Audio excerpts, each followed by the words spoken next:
लाखों मुलाजमीन की नौकरियां उस वक्त खतरे में पड़ी हैं जब शट डाउन है पूरे मुल्क के अंदर और ये बंद से कई बड़े नासा समेत कई बड़े इंस्टीट्यूशंस हैं, बड़े इदारे हैं जो बुरी तरह मुतासिर हुए हैं। अमेरिका के अंदर मुश्किलात हैं और इस वक्त आप जिन्हें कुछ लोग चाचा चौधरी का नाम देते हैं, कुछ लोग कहते हैं कि ट्रंप के ये फैसले मुल्क को डुबोने का काम कर रहे हैं। ट्रंप इंतजामिया बहुत मुसीबत से इस वक्त गुजर रही है और एक बिल पास होना था जिस बिल का मतलब ये था कि आपके टोटल अखराजात कितने हैं, जो एक्सपेंसेस महीनेवार, हफ्तावार, साल भर कितने होते हैं या फाइनेंशियल ईयर में कितने होते हैं, वो बिल पास नहीं हो सका। और यूएस के अंदर कांग्रेस का एक कलीदी किरदार है, यानी एक तरफ वो जो बराक ओबामा वाली पार्टी है, दूसरी तरफ रिपब्लिकन है और कांग्रेस और रिपब्लिकन की हमेशा से सख्त टक्कर रही है और प्रेसिडेंट्स भी इन्हीं के बने हैं, एक का दूसरे का। ऐसे में वो बिल मंजूर नहीं हो सका उन मेंबर्स की, या कांग्रेस की या रिपब्लिकन जब जिसकी सरकार होती है तो उस वक्त जरूरी ये होता है कि वोटिंग दोनों साइड से हो, बराबरी रहे और सारे बिल के फेवर में वो बिल पास हो जाता है।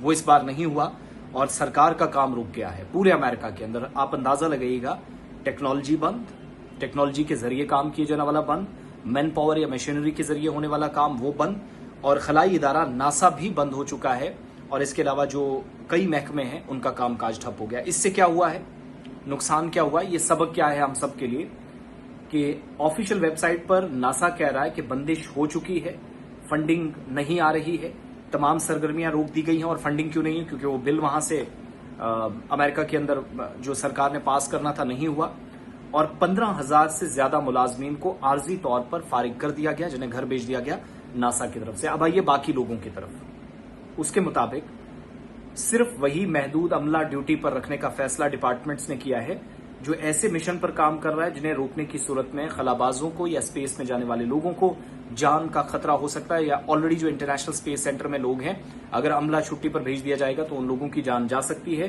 तो इसलिए उनकी हिफाजत के लिए वो टेक्निकल सपोर्ट या जो स्टाफ है वो रखा गया है। इसके अलावा रिपोर्ट से बता रही हैं 7 लाख प्लस जो फेडरल एम्प्लॉयज हैं, जिनको वफाकी मुलाजमीन आप कहते हैं, वो जबरी छुट्टियों पर भेज दिए गए हैं।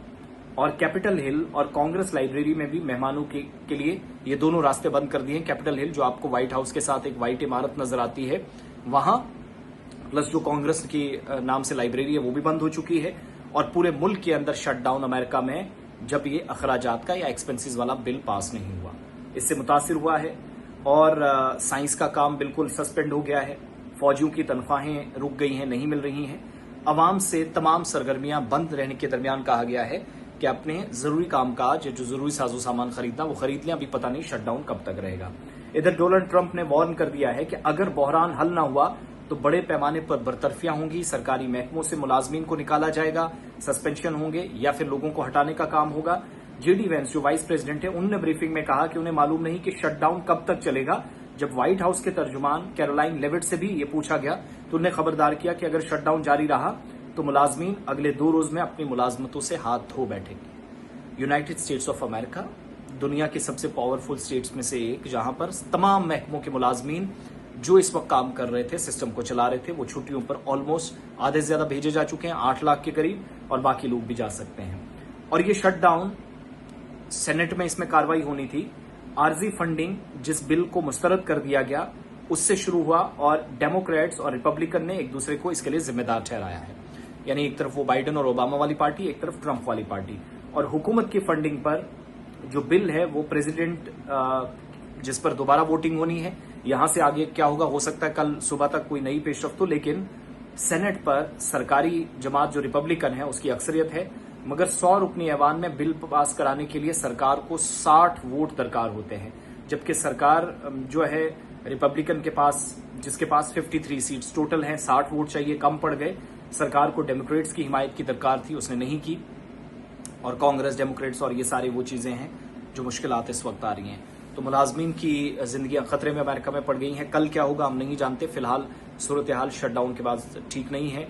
अभी कोशिश हो रही है सदर ट्रंप की तरफ से कि चीजें जल्द ठीक हो जाएं। दोबारा बिल पर वोटिंग होगी तो पॉसिबिलिटी है कि कुछ मजीद लोग आए, अपोजिशन से भी वोट कर दे और 60 वोटों के साथ बिल मंजूर हो। लेकिन तब तक, जब तक शटडाउन जिस हिसाब से खुलासा किया जा रहा, बहुत मुश्किल इस वक्त है।